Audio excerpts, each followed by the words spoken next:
And I've told you this once before, can't control me. If you try to take me down, you're gonna break. And I feel your every nothing that you're doing for me. I'm thinking you ought to make your own way. I stand alone inside. I stand alone, stand alone, stand alone.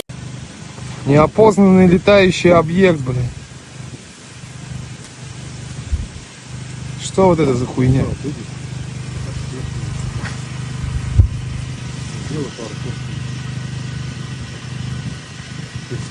Да, видео.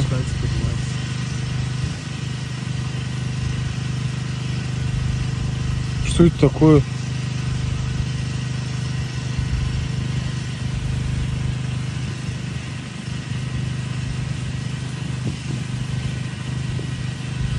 Она к нам это приближается?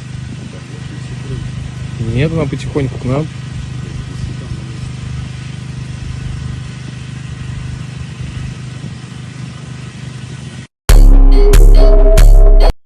Hi, Megan. How are you, hun? I am good.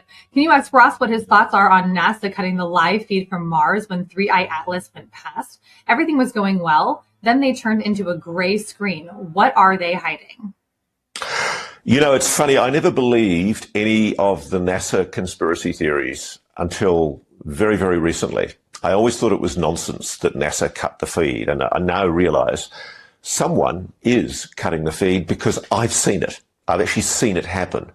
I can't comment one way or the other about the 3i Atlas feed being cut because, frankly, I just don't know if it was. I assume that there was a disruption.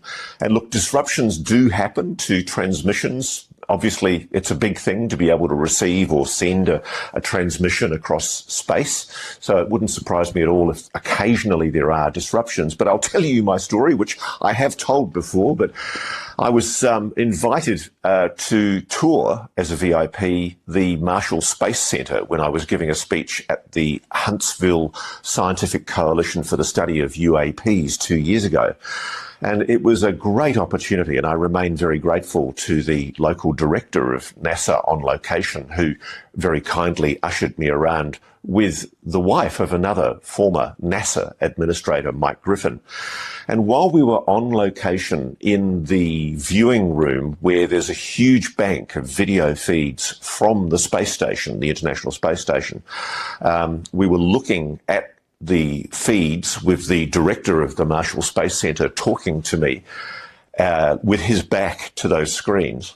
And there's the control room for the receiving of signals and control of the space station to my right that we're looking at through this glass window. And as he's talking to me, Rebecca nudges me and goes, "Look." And there are maybe 8 or 9 egg-shaped objects moving from behind the space station, and the camera is pointed out into interstellar space. And you see these egg-shaped objects just tracking along in formation very, very slowly. And I very naively asked the director of the Marshall Space Center, "Excuse me, sir, are they Starlink satellites? Has somebody just released Starlink satellites?" And he turns, looks at the feed, sees the objects, and then he looks through the window into the main control room, and they flick a switch, and they do it right in front of us. Transmission to the space station has been interrupted. Now, I don't know what happened. I'm not suggesting any sinister motive on the part of the director of the Marshall Space Center, but I saw it happen, and so did 2 other people, including the wife of a former NASA administrator. So it happened. And the thing that interested me was it almost seemed to be routine. And when I went back to try and look at feeds to see if I could find what I'd seen, it wasn't there. So I've seen a disruption to the feed, and it made me feel very, very uncomfortable. What I was seeing was clearly anomalous to people in the room, and I never got an explanation. The director went and he had to move on because he was committed on other tasks. But I never got an explanation for what that was, which remains profoundly interesting. As for the Three Eye Atlas video feed disruption, I didn't see it happen. I don't know anything about it, but I can tell you I've seen strange disruptions to the feeds, the video feeds, through NASA.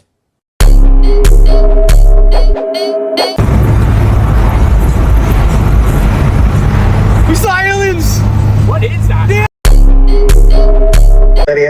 Okay, I've gone down the rabbit hole. I want to know about ETs. This was one promise of the administration. We get more visibility. There's a big documentary, The Age of Disclosure, that's coming out on Amazon Prime. I actually don't know what the Chiron says. I don't know that ETs exist, but I think they could. And I think that the government isn't telling us everything they know. So I hope we get a little bit more visibility here. Okay, all right. Go ahead, Tim. I think that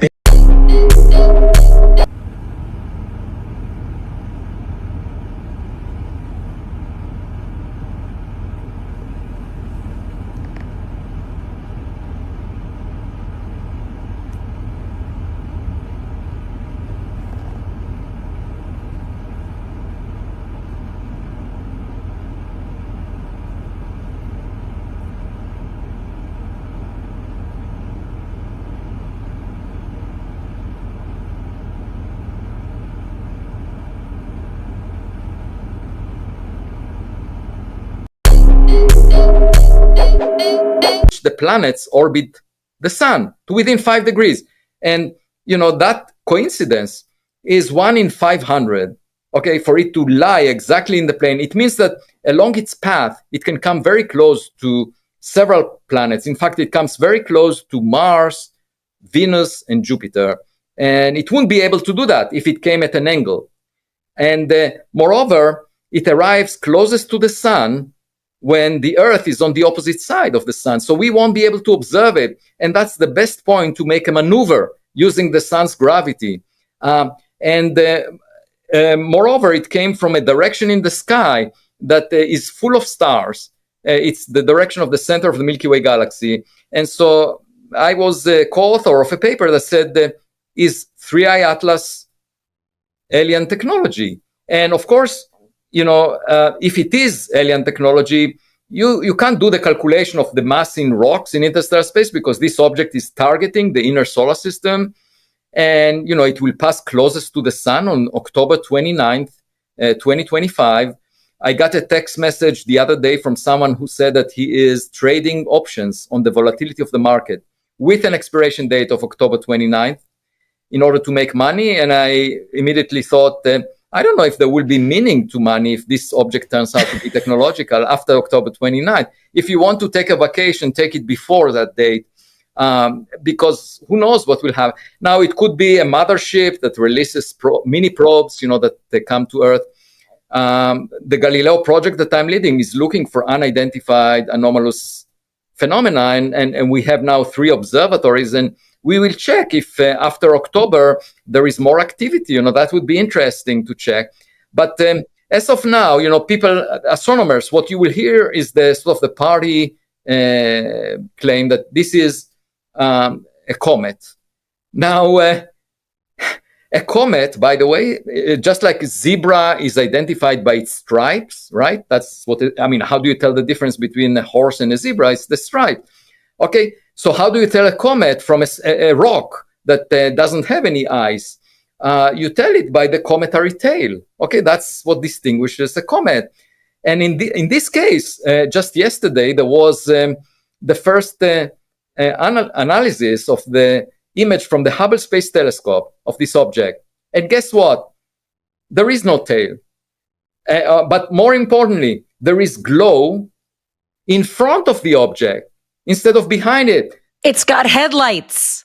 It's got headlights. You're not celebrating Halloween this year. That's the take-home message.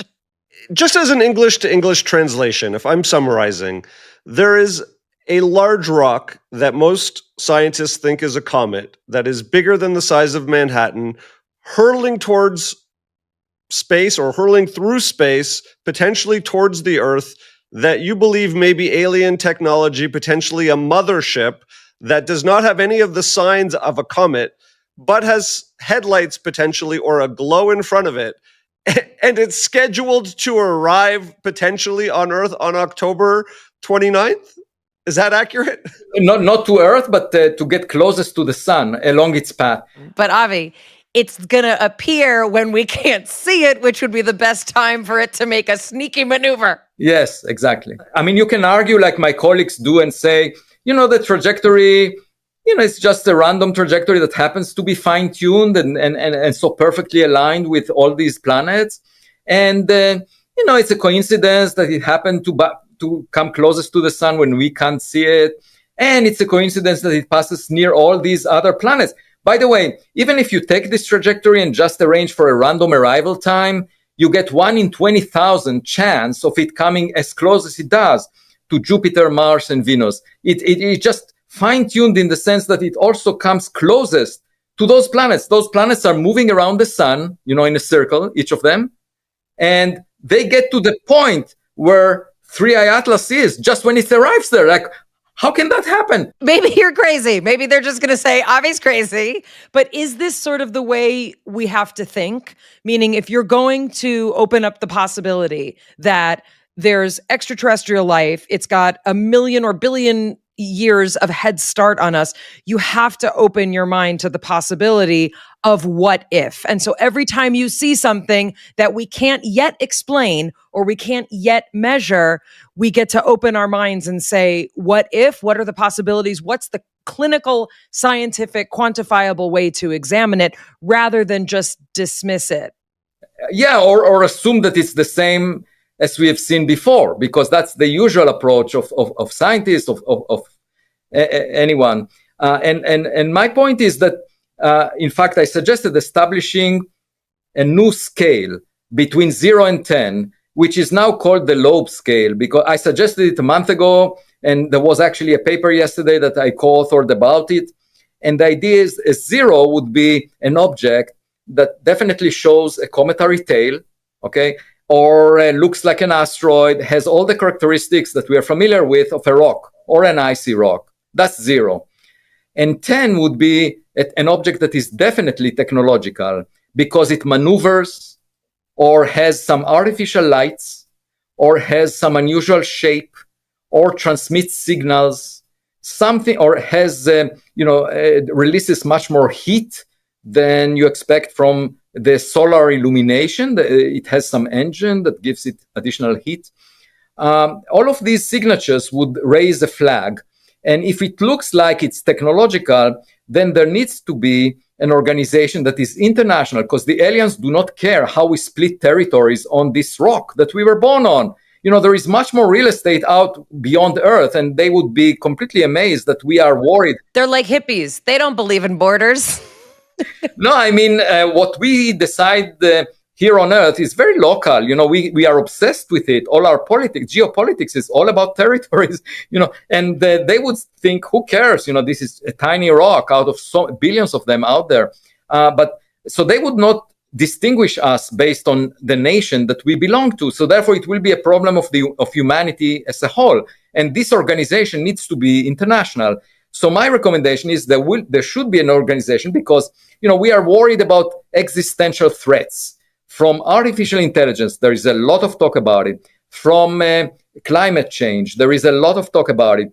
From an asteroid impact, there is modest talk about that. But I'm saying another type of threat would be alien tech, okay? And there should be an organization that decides what to do. Why? Because when we imagine in the context of Contact, the film or the book, if we imagine detecting a radio signal from a star that is thousands of light years away, there is no urgency. There is plenty of time because it would take them a lot of time to reach us. Even if we respond, we have time to respond. There is no immediate threat. But if you have a visitor in your backyard, you immediately need to decide what to do about it. And that depends on the intent and the capabilities of the visitor and the specific characteristics of the visitor. And each visitor deserves special attention. So my point is, this organization, when, in the next decade, the Rubin Observatory will discover an interstellar object every few months. We're entering a new phase now. In the last 8 years, we discovered only 3. Okay, so now every 3 months, there will be a new one. And we need to develop a strategy of how to deal with things that are high on this lobe scale of risk. that are above 5, let's say. We need to develop a response to that, especially if it's close to 10. We need to decide how to deal with that. And we haven't thought about that. There is no such organization, and nobody discusses it. You predict that within a generation, we will be able to conceive of, and that can mean a lot of different things, a small craft or a miniature satellite containing an advanced computer system with AI that stores the complete DNA information of all species existing on Earth as of 2022. This is likened to a modern day Noah's Ark. You're talking about an artificial intelligence fueled DNA catalog of all species existing on Earth as of 2022.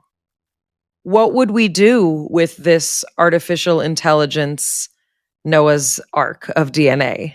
Well, that's different because for that you need someone to visit us and go there, and I'm not sure they have any motivation to search for it. But we spend our life replicating our DNA by having babies. I don't know. I have 2 daughters, and that's one approach to maintaining longevity. Another one is to write a book. Either have sex and make babies or write a book. Those are the choices. All of these are calculations for the short term because, in 7.6 billion years, the sun will, in fact, in 1 billion years, the sun will boil off all oceans on Earth. We need to go somewhere else. We need to go to space. And the question is how to maintain the longevity of what we care about. And first of all, you might want to record everything we care about. Now, Noah, in the biblical story, built an ark, okay, and put animals in it. I'm saying, forget about the animals. It's so much work to pack them into a spacecraft, and then would they survive? You need to feed them and so forth. Let's have just the information of life on Earth encoded and sent out so that if someone finds it, they can recreate. And, that someone could be a human that survived because, when Earth had a catastrophe, that human was wealthy enough to build a spacecraft and escape. But at least they will have the ability to reproduce what was demolished here on Earth somewhere else, But it could also be some other intelligent beings out there. If I ever met aliens, I would ask them 2 questions. The first one would be, what was there before the Big Bang? And that question relates to what we discussed before, because then we would have a recipe to make a universe. And the second question would be, where do you hold your social events? Where is the hub that I can meet others and socialize? Because, if you think about Darwin's theory of the fittest surviving, if you apply it to interstellar space, you're dealing not with millions of years of evolution on Earth, but you're dealing with catastrophes on many other planets where, there was a population of intelligent beings like us, and their star erupted and killed them all, and there were tragedies that we are not aware of because we were not around to hear their cries for help. But I'm sure there is a lot to cosmic history where a lot of tragedies of very intelligent beings, more intelligent than we are, that perished because of some catastrophe. A star exploded next to them, something bad happened, a big asteroid, they didn't notice, something. And eventually the fittest survived. Somehow, a small minority of those civilizations managed to escape the hazardous environment that they were born in and live for. So I'm saying if we have that ambition of survival, it might make sense for us to go interstellar. You mentioned that in 1.6 billion years, the sun will boil off all the oceans and we will have to go somewhere else. But you dropped it very casually. Do you want to expand on that? Yeah, so the sun is just a nuclear reactor, okay, a fusion reactor, and it has a limited amount of fuel. Okay, so once it starts burning a significant fraction of the fuel, it will start dying. And within 1 billion years, it will become brighter, actually, to start with. and then it will boil off. The temperature on Earth will rise, and all the oceans will evaporate. The Earth will become a desert, just like Mars. Mars lost its oceans because it lost its atmosphere, but the Earth, in the distant future, will lose its oceans because of the sun getting brighter. And when Elon Musk talks about saving humanity by going to Mars, I don't see that as a great vision, because Mars is just another rock nearby. So we go from one rock to another, just like if you are in the jungle, you go from one tree to another, and then it's a big success story. No, you just found another tree. So who cares? Like, the real advance of humanity was to go from those trees in Africa to a high rise in New York City or somewhere else, a big city. That's a big trend.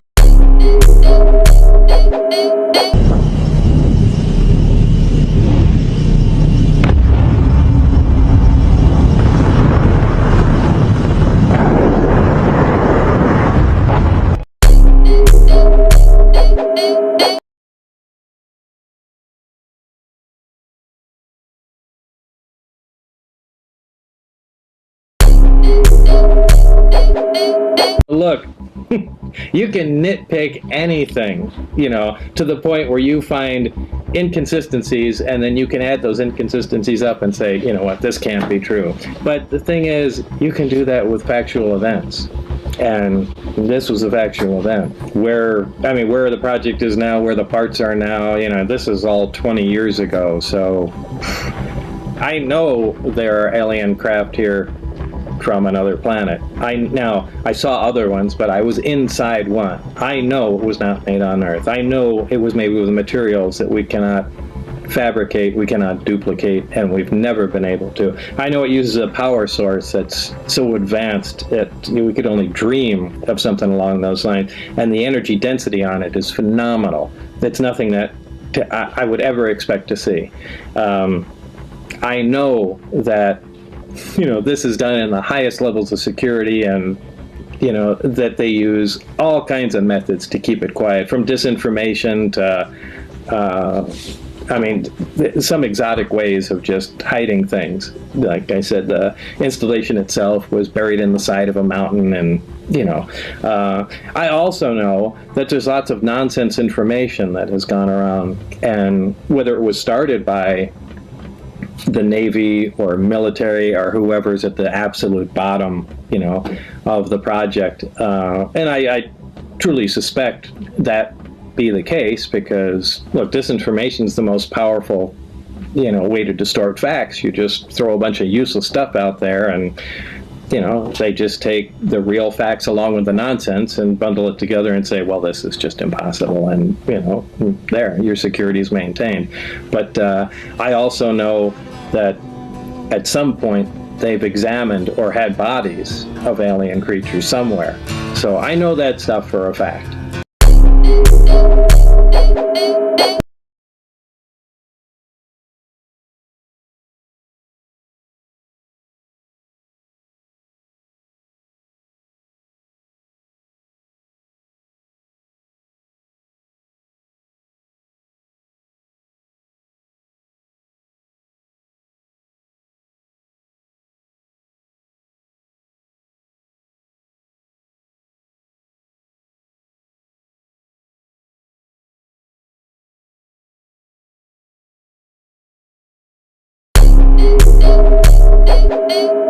There are paranormal things, purely non-physical, possibly psychokinesis. I have to admit, I have such a strong, visceral negative reaction. Jesse was interested in this UFO, UAP stuff. It is plausible that there was also a secret technological arms race focused on reverse engineering UFO technology.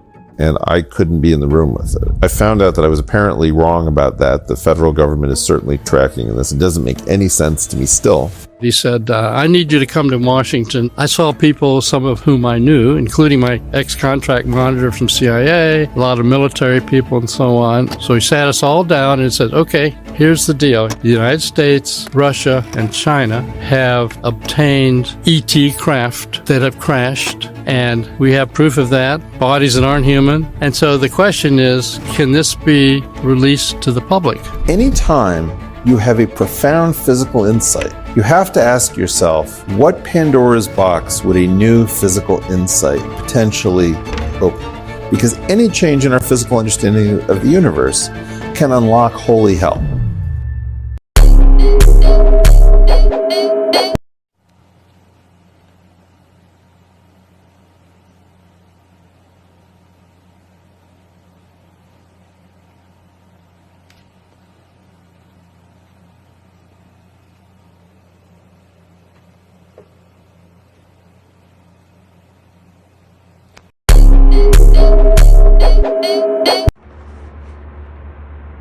I wonder if any other people have noticed it on Facebook. Gotta be.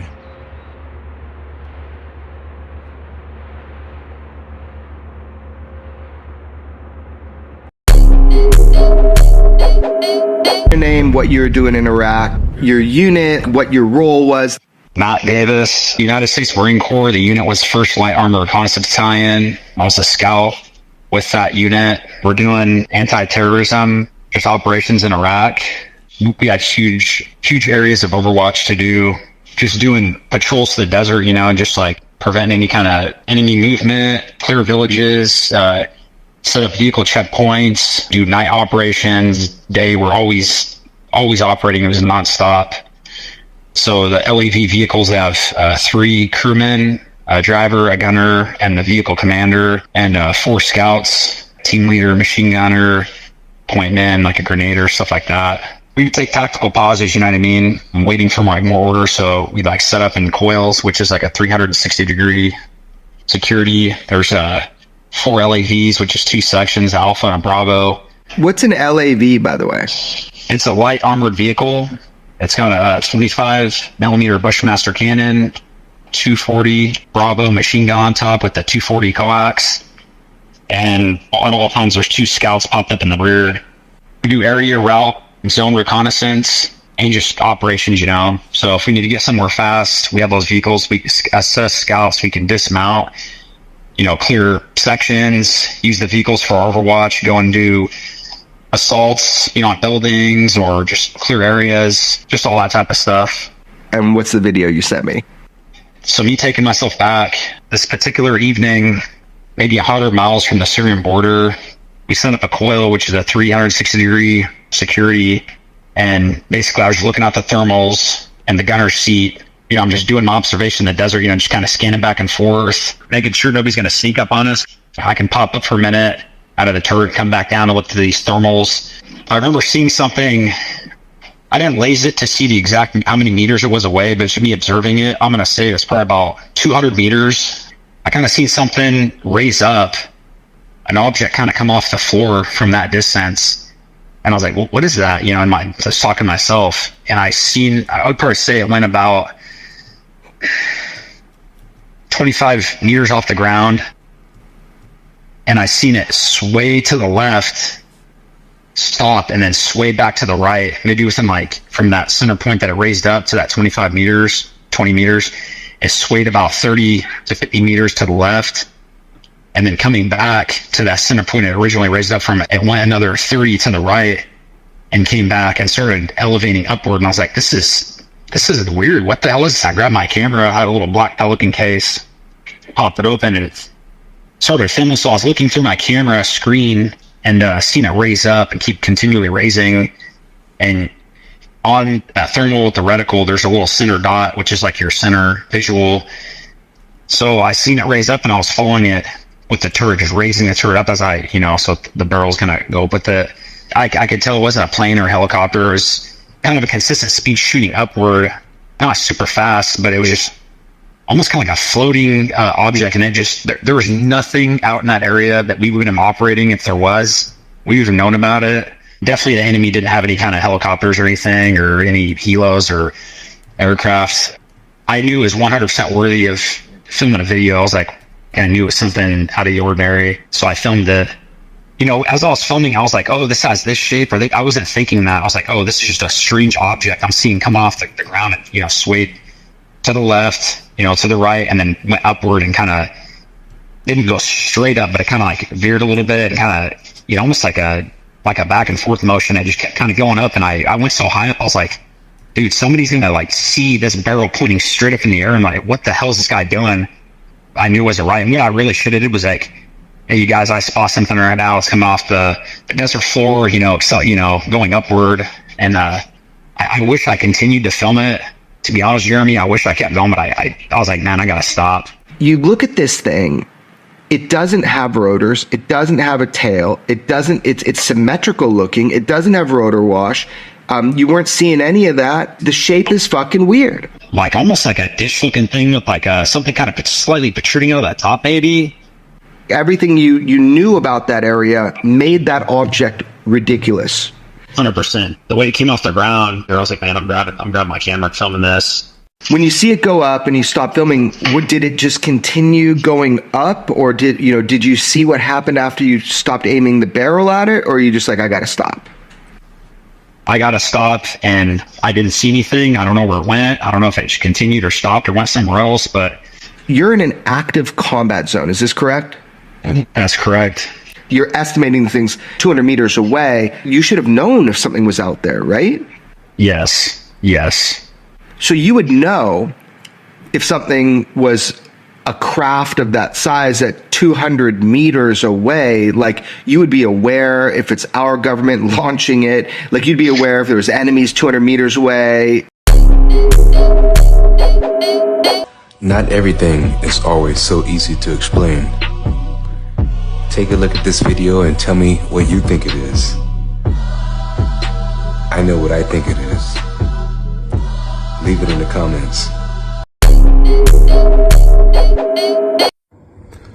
Look at this. That. The camera turns into a fucking potato when you zoom in too much, but there. That's in the sky. There's nothing there. That's in the sky, and it's just sat there. This is a recent image of Comet 3I Atlas. It's a headline-making interstellar visitor, only the third such object we've ever seen enter our solar system. The Gemini South Telescope was able to get this incredible picture partially thanks to its location in the high deserts of Chile, which is one of the best observing sites in the world thanks to its clear, dark skies. This is a comet that formed in another solar system and has been drifting through space likely for billions of years. And right now, it just happens to be making its way through our solar system. It's one of the last good views any Earth telescope is going to get of 3I Atlas for a while as it makes its closest approach to the sun, but at least we have this incredible picture from Chile to tide us over. We've received, 6,000 pages so far of documents from a source who has been working with 7 defectors from illegal covert programs dealing with UAPs and UFOs. And some of them are quite explosive in terms of exposing what was going on with some of the aerospace contractors who were gaslighting and deceiving the U.S. government. What the senior CIA guy I've known since the 90s calls the Rat Pack. And that would be a great little sub-chapter of this new film, the Rat Pack.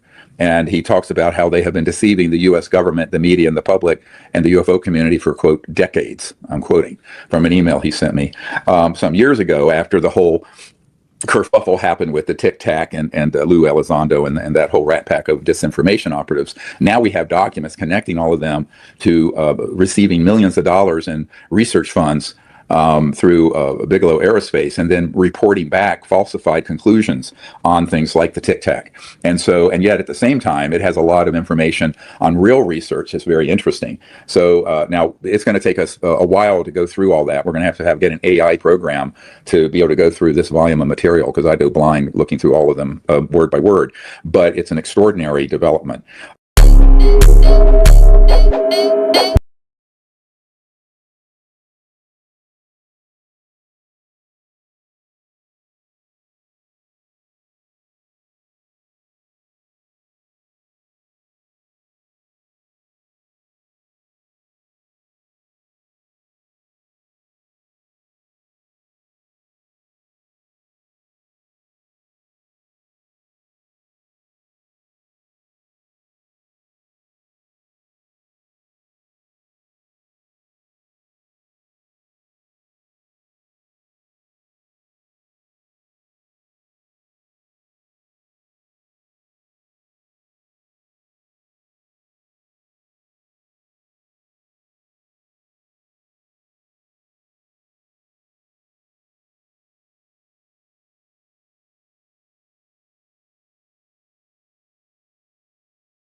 I guess the postulate I've got is that this recent cycle of disclosure that we might say started in 2017 with the Navy videos and Lou Elizondo coming out and as a whistleblower making various assertions, that cycle of disclosure is effectively ended with the failure to pass the UAP Disclosure Act and with sort of the fourth or third in a series of hearings on the topic that I think increasingly have moved the needle less and less.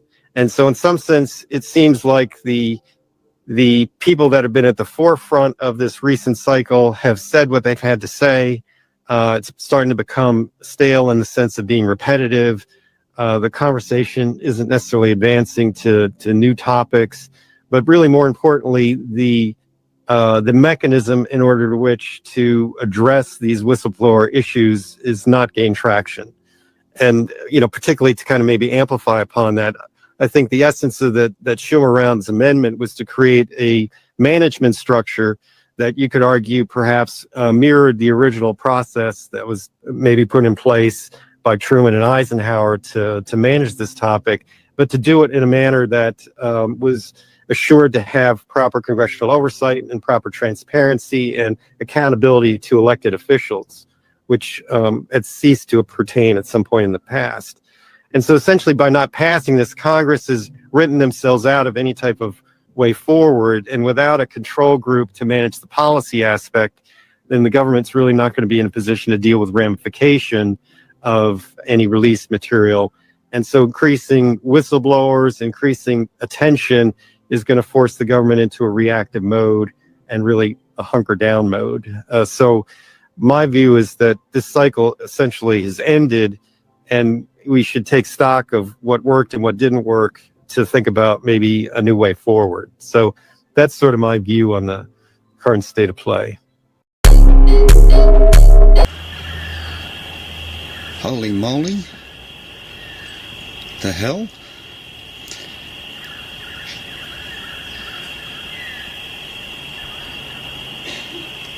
Cool. That's a bird.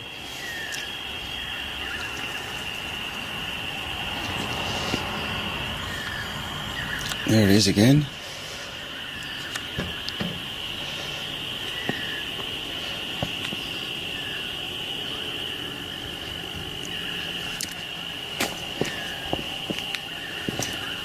That is so creepy. Blue around it. This is so creepy. That's freaky, isn't it? Yeah. You can't see the colours from here. Yeah. Well, that's full high definition I'm getting on that, It's so... definitely a regular flying saucer, which is the one which goes. It's an oval. Can you zoom? That's as far as I can zoom. Oh, and I've that's even got the really high... the high, okay. Well, it's just... Oh, look, there's something going past it. Look. Oh, yeah. What is that? That was a plane. Was that a plane? If it is a plane, they definitely see it. You can They see it. definitely see what. Can't see it without my glasses. I need Yeah, glasses it's a now. plane. Is that a plane? Yeah, it's a plane. In the sky.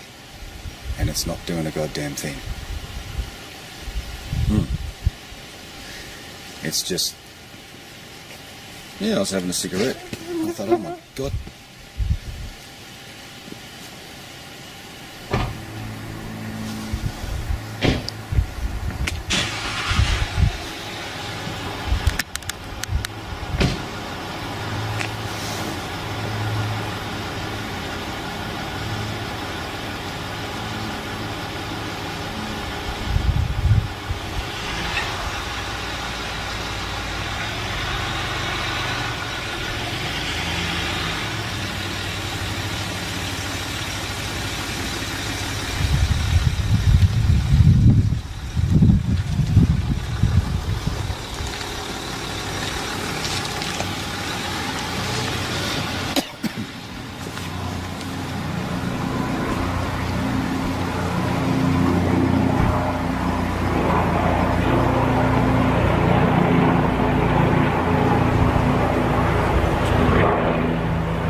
In June 2007, in the seaside district of Kumburgaz, Istanbul, a security guard named Yalçın Yalman was on duty at a residential complex late at night. During his shift, he noticed an unusual light on the horizon. At first, he thought it might be an airplane, or perhaps a distant ship, but the light wasn't staying still. It was changing shape, disappearing suddenly, then reappearing again. Faced with this strange sight, he grabbed a semi-professional video camera, a Canon DM GR1A with a powerful optical zoom. What Yalman didn't know yet was that what his camera captured that night would not only change his own life, it would change the history of UFO research in Turkey. The first footage showed a bright, disc-shaped object hovering close to the sea horizon on a calm summer night. When zoomed in, without a tripod and with an unsteady hand, clusters of lights arranged in regular patterns could be seen on the object's surface. In the following months, and even years, Yalman captured similar footage again and again from the same area. Most of these recordings were made after midnight, often in the early hours before dawn, the ideal time for sky observation, with minimal light pollution, maximum clarity, and almost no human activity. Before we go further, a quick note. These events happened a long time ago, and the equipment used in 2008 was far from today's high-definition standards. We chose not to use artificial intelligence to heavily enhance the footage in order to preserve its authenticity. So, what you are about to see is as close to the original, untouched recording as possible. If you enjoy content like this, please consider liking the video. YouTube's algorithm recommends this type of material to more people only when engagement goes up. Now, let's return to the story. The sightings weren't limited to Yalman's account. Other security guards, fishermen, and local residents at the same site also witnessed the phenomenon on multiple occasions. Some even tried to track the object's position with binoculars, their common statement. These were not any kind of aircraft they recognized. The most striking footage came in 2008. In those recordings, what appeared to be window-like openings could be seen on the front of the craft, and inside, dark, moving silhouettes. Large-headed, thin-bodied figures, closely resembling the gray aliens frequently described in UFO literature. Yalman later said he only noticed these figures when reviewing the footage, as they weren't visible to the naked eye during filming. Soon, the videos made their way into Turkish media, and later into the hands of international UFO research groups. MUFON, the Mutual UFO Network, along with independent optical experts, examined the footage. Reports stated there was no sign of pixel manipulation, editing, or forgery. The object matched no known aircraft, helicopter, or sea vessel. The case even caught the attention of official institutions in Turkey. An expert from TÜBİTAK's National Observatory, in a televised interview, confirmed that their report found no evidence of editing or tampering in the recordings, describing them as normal video footage. During the broadcast, TÜBİTAK's official report was shown on screen. It concluded that the object did not resemble any known air or sea craft and could be classified as an unidentified flying object. Some skeptics and photographic analysts argued that the shapes seen in the footage could simply be deck lights from passenger ships waiting offshore. At night, the dark hull of a ship would be invisible, leaving only the bright windows visible, creating the illusion of a craft with lit windows. At first glance, this explanation seemed reasonable. Kumburgaz waters were sometimes visited by passenger ships and large fishing vessels. However, counter-arguments were stronger. In most recordings, the object appeared to be suspended in the air, with no visible reflection or movement tied to the sea surface. In some scenes, it changed position within seconds, disappeared toward the horizon, and then reappeared in a completely different location. Movements impossible for large ships. Critics also questioned why there were no clear reference points in the videos.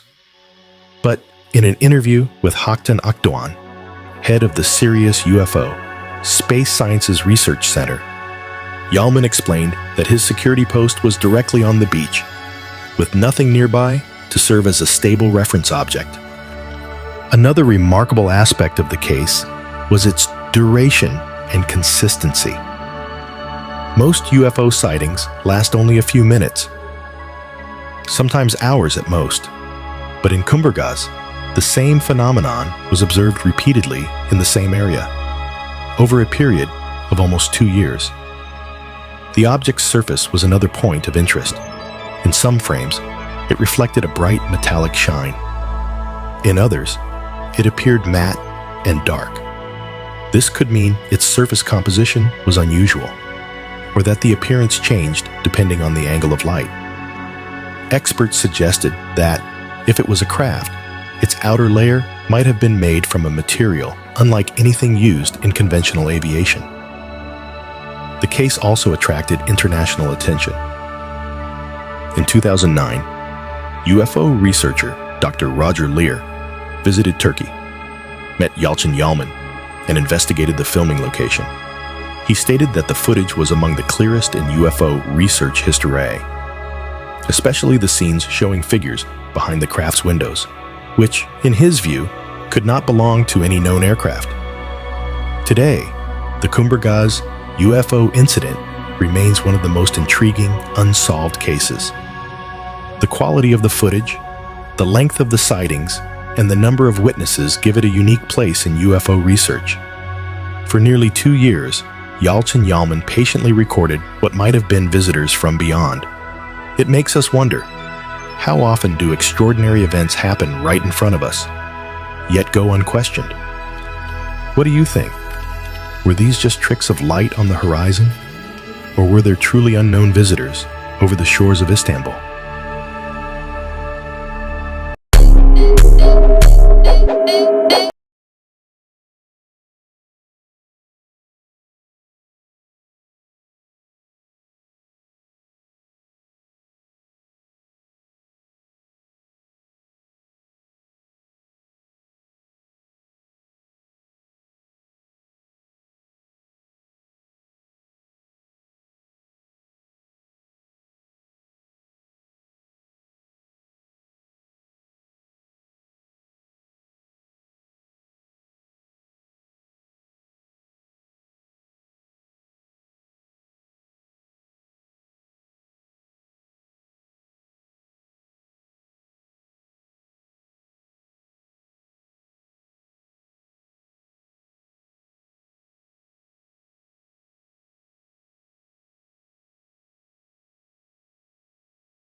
There's 3 there.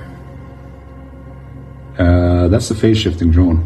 There's three. I see three lights. No, yeah, but it's a. But that's a phase shifting drone. That is an actual phase shifting drone. I am not shitting you. Look, it's cloaked. Can you see it? I see something. Yeah.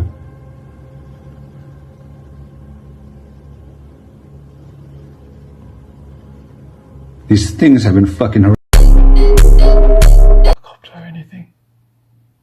No. Helicopter.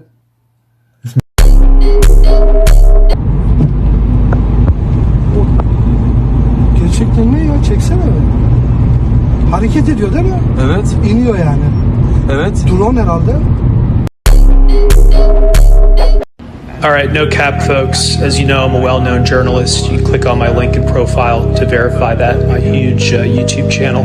This is from this morning around 2:30 a.m. I was about 30 minutes north of Miami, about 1.8 miles from the coast. So it starts out as this weird orb. In person, I know it looks different on the camera. In person, it was about, I don't know, 3 times bigger than any star. And it had this weird glimmer and was changing colors. So I'm focused on that, and I don't even realize if something zips across the sky, you're about to see it. You're about to see a triangular craft, clear, silent, and we caught it in 4K over Fort Lauderdale, again about 30 minutes north of Miami, just last night. And I'm not some weirdo. This is the real thing.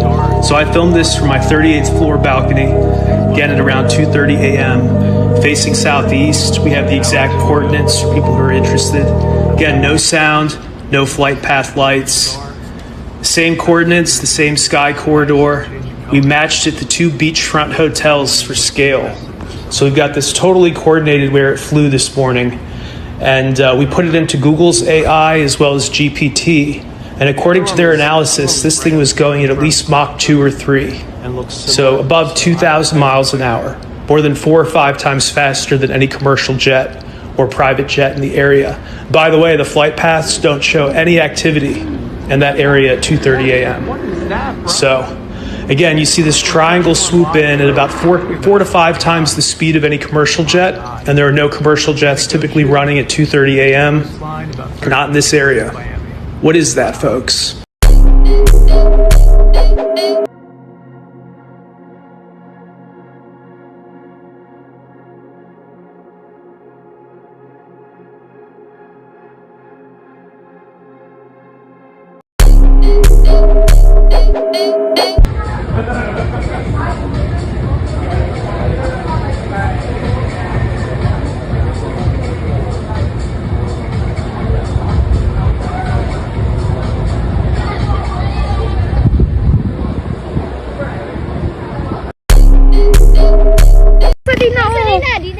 Guys, nice until mo. Hoy. No, tarawa guys na. Oh, Posible ka ayo. Walay gadalag tubig. Walay gadalag tao. Awara god. Di man jud na tao Patrick. But. Nalagi santil mo, bulok. Tanawa guna trick. Oh, tanawa na ba trick? Tanawa na ba? Ja, nay gadang tao. Wala man. Oh, tanawa na ba trick ba? Gadua-dua siya. Gadua-dua lagi. Nawala. Big gadalag tao. Awara god. Di man jud na tao Patrick. But. Nalagi santil mo, bulok. Tanawa guna trick. Oh, tanawa na ba trick? Tanawa na ba? Ja, nay gadang tao. Wala man. Oh, tanawa na ba trick ba? Gadua-dua siya.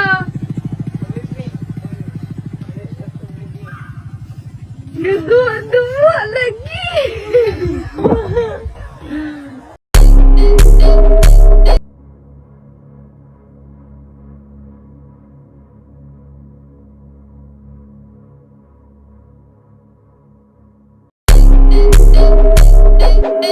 Olha que fera. Cortando o céu de Sobradinho aqui, ó.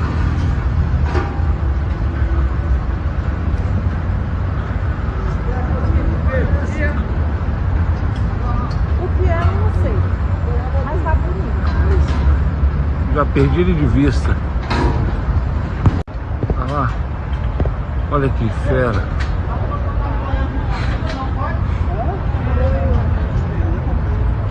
Será que é um cometa?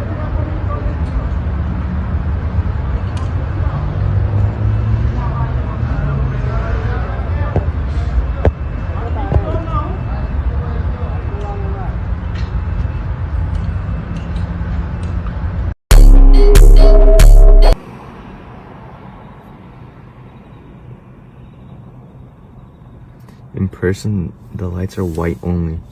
On phone, it's like changing colors. But in person, it's like pulsating.